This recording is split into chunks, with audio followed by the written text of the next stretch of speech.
Section 1. You will hear a man called Tim and a woman called Laura discussing preparations for their holiday. First, you have some time to look at questions 1 to 6.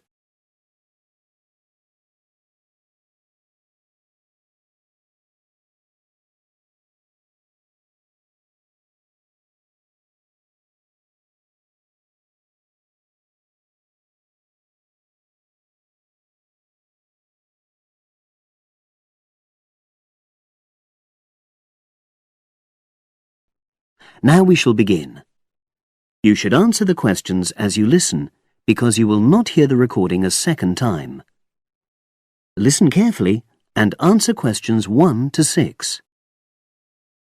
Our plane tickets arrived this morning. It reminded me how much there is to do before we go. Let's write everything down, shall we, so we don't forget anything? Yes. And last time we went away, we almost forgot to collect our currency from the bank. So let's start with that. Good thinking. And wasn't there an appointment you said you'd got to cancel? Yes, the hairdresser. Thanks for reminding me.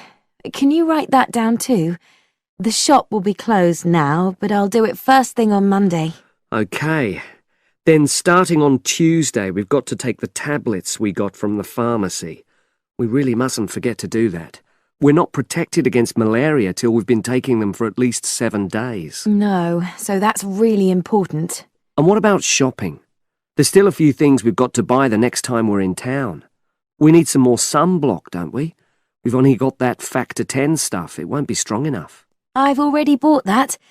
But what we do still need to get is sunglasses. The ones I've got aren't good enough, and I don't think yours are either. OK, I've noted that down. And I think I'm going to get another bag too, just a small one. We always seem to come back with more things than we take. Should we get an extra lock for our suitcase as well, just in case the one we've got breaks? They don't seem to last long. Yes, they are a bit flimsy. OK, right. Oh yes, and we need an adapter for our electrical things, your hairdryer and my shaver. The plugs on them are bound to be the wrong type. We could get one at the airport. They always have them there. Well, I'd rather get it beforehand, so I'm writing it down. And then I think that's it, isn't it? I think so, as far as shopping's concerned. But we also need to order a taxi to take us to the airport. We should do that well in advance. My sister left it too late and she had to take the train with that huge suitcase of hers. I know, she really struggled with it. Before you hear the rest of the conversation, you have some time to look at questions 7 to 10.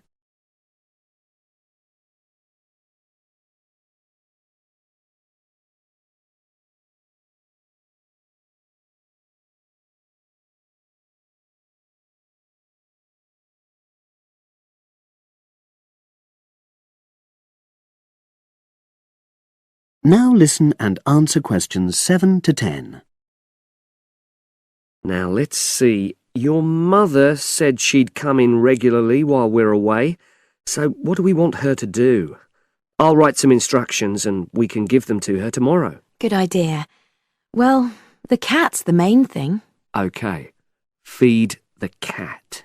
We ought to leave her the vet's details as well, just in case there's a problem. Yes. Have you got them handy? Hang on, I'm just looking.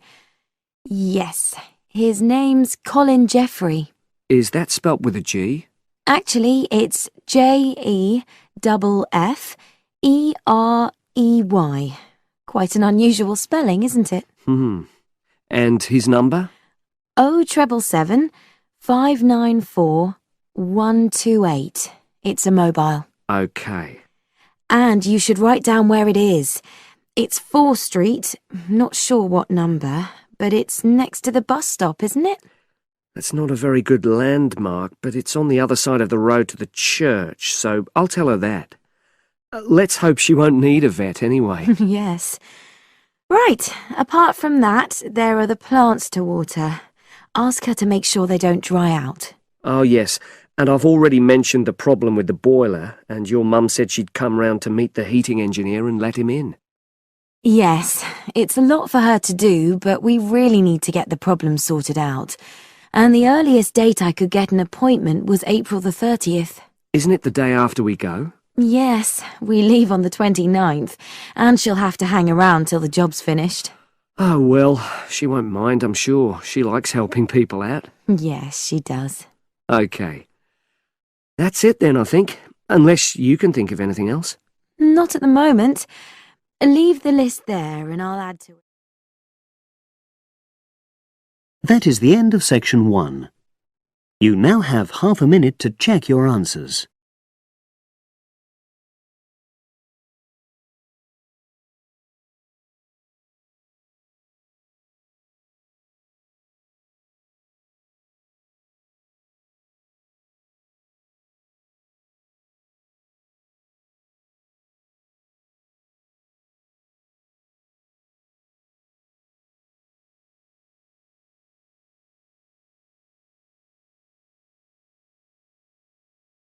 Now turn to section 2. Test 4, section 2.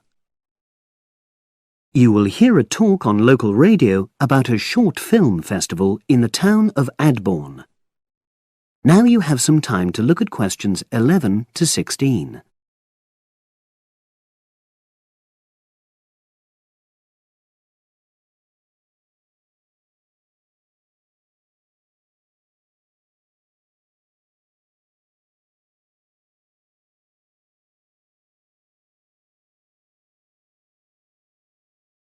Now listen and answer questions 11 to 16. Today we're pleased to have on the show Fatima Johnson, who is the organiser of the Adborne Film Festival. Welcome, Fatima. Hello. Can you tell us a bit about the background to the festival and what it brings to the town? Well, the festival was started in 1996 by the then Mayor of Adborne, Joanne Smith. She wasn't a filmmaker herself. She'd actually been a very energetic tourism development officer for many years. But Adborne had run a classical music festival, which had been becoming less and less popular in recent years. Joanne was looking around for something to replace it, and to use funds allocated to it to promote something which local people can enjoy. Great.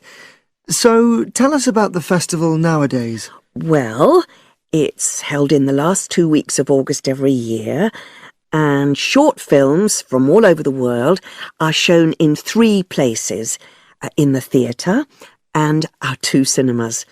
Several films are shown in 1 performance, and the whole thing lasts about 90 minutes. Tickets are very reasonably priced. Under 12s used to get in for 50p, but now we charge just £1, which is still very good value. £1.50 for students and £2.50 for everyone else. Performances are advertised all round town and also on our website, www.adbornefest.com. If you're interested in attending any performance, you can buy tickets online, of course. And you can also get them in the library, which is right next to the main shopping area. I'm afraid this year tickets are no longer available from either of the 2 cinemas because of restricted opening times. I understand you also run a film competition? Yes, for under 18s. We have a different theme every year. Last year, for example, the theme was Future Planet, and the winner was a 10-minute documentary encouraging youngsters to be more aware of environmental issues, focusing on getting school kids to cycle to school instead of going by car. This year, the theme is Sporting Nation, so there'll also be lots of ideas to choose from.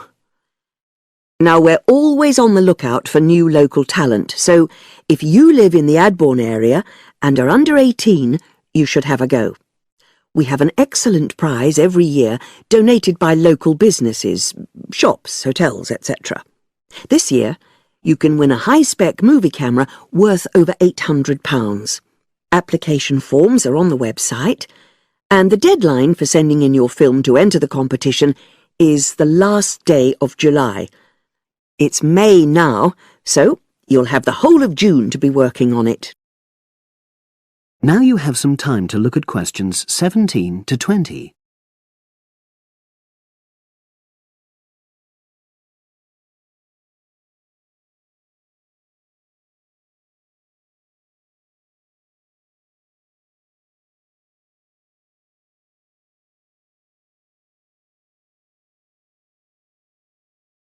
Now listen and answer questions 17 to 20. And what are the judges looking for? Well, although we choose very topical issues like the environment, we're not looking for propaganda, trying to get people to do something. Instead, we're looking for a new angle, a fresh way of looking at a theme. And of course, because it's a short film festival, it's not really about a fully worked story with well-rounded characters. It's more about good photography, conveying things visually. And who judges the films? A panel of 3 people who know a lot about film.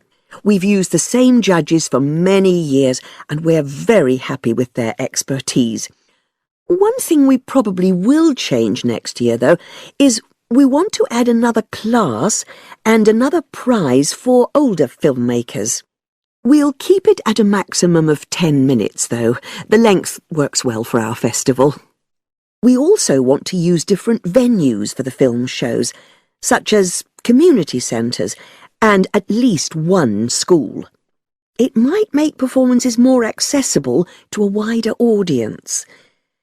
We did explore the possibility of having late-night showings, but that's unlikely to happen in the coming year. So, as I say, if anyone's interested in submitting a film for our competition, go onto our website and you'll be able to access everything. That is the end of section 2. You now have half a minute to check your answers.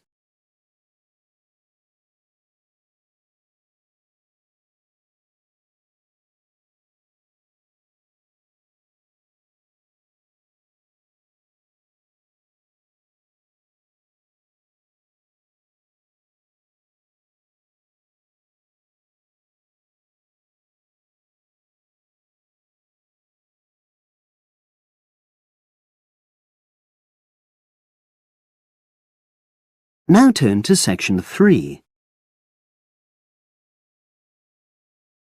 Test 4, section 3. You will hear 2 undergraduates doing a research methods course. A girl called Leela and a boy called Jake having a seminar with their tutor. Now you have some time to look at questions 21 to 24.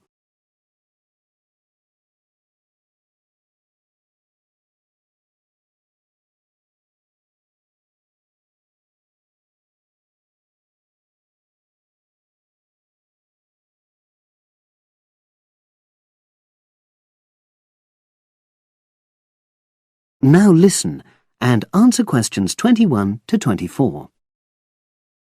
So the task I gave you both was to choose an article about a small-scale research project. Yes. You were then required to try to reproduce the research procedures in your own context, i.e. try it out for yourselves. Yeah, and that's what we've done. Great. So I'd like you to tell me a bit about the article and why you chose it. Well, the article's written by 2 university lecturers who had started using crosswords to help their students revise terminology for exams. And the crosswords were designed and set on computers. And we selected the article because, well, it seemed an accessible topic, even though we weren't familiar with the technique. You know, using IT to design crosswords for higher education. That's a good reason. So these lecturers wanted to see how well this innovation was received by their students. Yes. So how did you go about reproducing the research? Well, we drew up a list of terms from one of our own modules and designed a crossword for revising these terms. Then we asked our classmates to try out the crossword and give us feedback, their opinions on how they felt about using the technique. Was it easy to find participants? It wasn't easy at first, but then we convinced them that by taking part in the research, they were actually benefiting themselves by preparing for an exam which is coming up later this term. And it worked. Good. So how did you find out what the students thought about doing the crosswords? A questionnaire. The original article used a 2-page long questionnaire. There were lots of excellent questions on it, but the whole section on difficulties using IT is now obsolete. Old-fashioned even though it had only been written a couple of years ago. So you designed a shorter version? Yeah. Then we sent it to the 40 students by email and got 28 replies. I was taken aback by the fact that everybody we talked to thought this was a good return. I mean, the responses were well written. You know, people had taken a lot of care, but I was really disappointed with the low numbers. Yes, an important lesson to learn for an apprentice researcher. Yeah. Now you have some time to look at questions 25 to 30.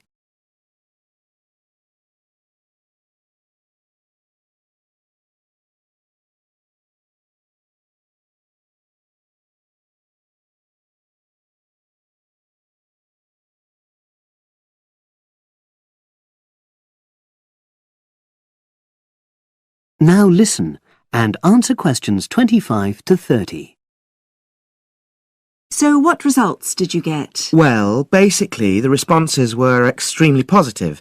The students said that doing the crossword on a computer helped them really focus on the work in hand and not be distracted, which is something that commonly happens with other ways of doing revision.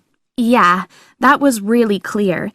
But something that struck me was that having fun hardly featured in their responses, nor did anything to do with spelling of hard words, which I thought would be an obvious benefit. No? Okay. Respondents also said that doing the crossword hadn't really increased their general motivation to study, but that it had highlighted the gaps in their memory so they knew what further work was necessary. Right. So how did your findings tally with those of the original researchers?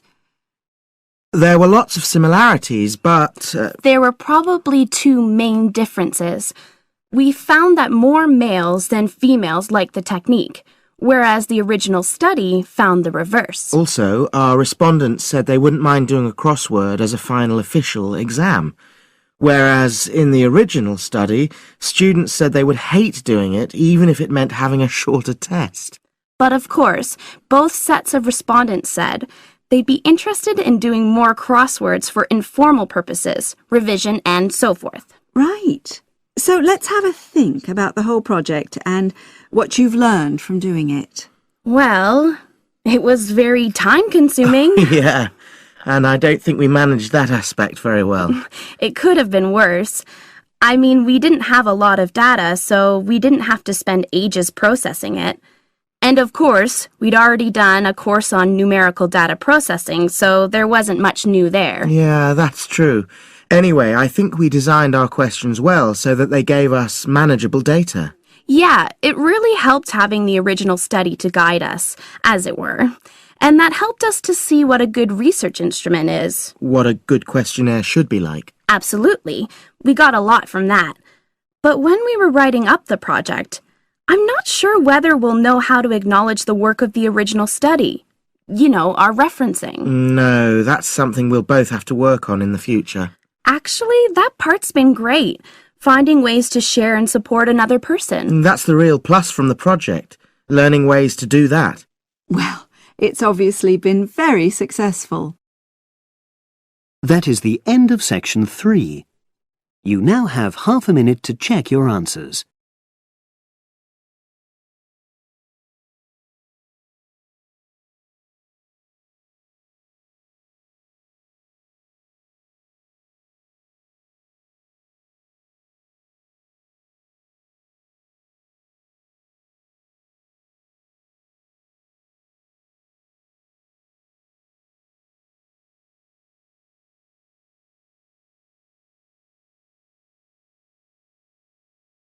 Now turn to section 4.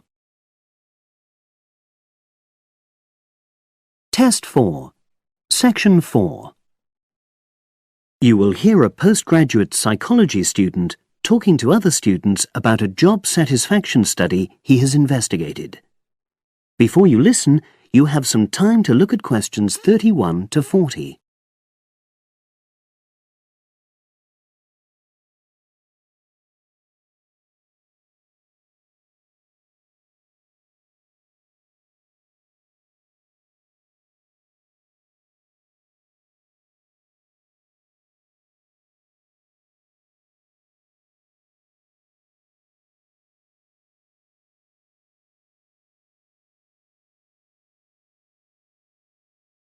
Now listen and answer questions 31 to 40. Good morning, everyone. For my presentation today, I'm going to report on an assignment that I did recently. My brief was to analyze the methods used in a small study about job satisfaction, and then to make recommendations for future studies of a similar kind. The study that I looked at had investigated the relationship between differences in gender and differences in working hours and levels of job satisfaction amongst workers. For this purpose, employees at a call center had been asked to complete a questionnaire about their work. I'll summarize the findings of that study briefly now. First of all, female full-time workers reported slightly higher levels of job satisfaction than male full-time workers. Secondly, female part-time workers reported slightly higher levels of satisfaction than female full-time ones did. On the other hand, male part-time workers experienced slightly less job satisfaction than male full-time workers. But although these results seemed interesting and capable of being explained, perhaps the most important thing to mention here is that in statistical terms, they were inconclusive. Personally, I was surprised that the findings hadn't been more definite, because I would have expected to find that men and women, as well as full and part-time workers, would experience different levels of satisfaction. So I then looked more carefully at the methodology employed by the researchers to see where there may have been problems. This is what I found. First of all, the size of the sample was probably too small. The overall total of workers who took part in the survey was 223, which sounds quite a lot, but they had to be divided up into subgroups. Also, the numbers in the different subgroups were unequal. For example, there were 154 workers in the full-time group, but only 69 in the part-time group. And amongst this part-time group, only 10 were male, compared to 59 who were female. Secondly, although quite a large number of people had been asked to take part in the survey, the response was disappointingly low. A lot of them just ignored the invitation. And workers who did respond may have differed in important respects from those who didn't. Thirdly, as the questionnaires had been posted to the call center for distribution, the researchers had had very limited control over the conditions in which participants completed them. For instance, their responses to questions may have been influenced by the views of their colleagues. All these problems may have biased the results. In the last part of my assignment, I made recommendations for a similar study, attempting to remove the problems that I've just mentioned. Firstly, a much larger sample should be targeted, and care should be taken to ensure that equal numbers of both genders and both full and part-time workers are surveyed. Secondly, the researchers should ensure that they are present to administer the questionnaires to the workers themselves. And should they require the workers to complete the questionnaire under supervised conditions so that the possibility of influence from other colleagues is eliminated. Finally, as workers may be unwilling to provide details of their job satisfaction when they are on work premises, it's important that the researchers reassure them that their responses will remain confidential. and also that they have the right to withdraw from the study at any time if they want to. By taking measures like these, the reliability of the responses to the questionnaires is likely to be increased, and any comparisons that are made are likely to be more valid. So, that was a summary of my assignment. Does anyone have any questions? That is the end of section 4. You now have half a minute to check your answers.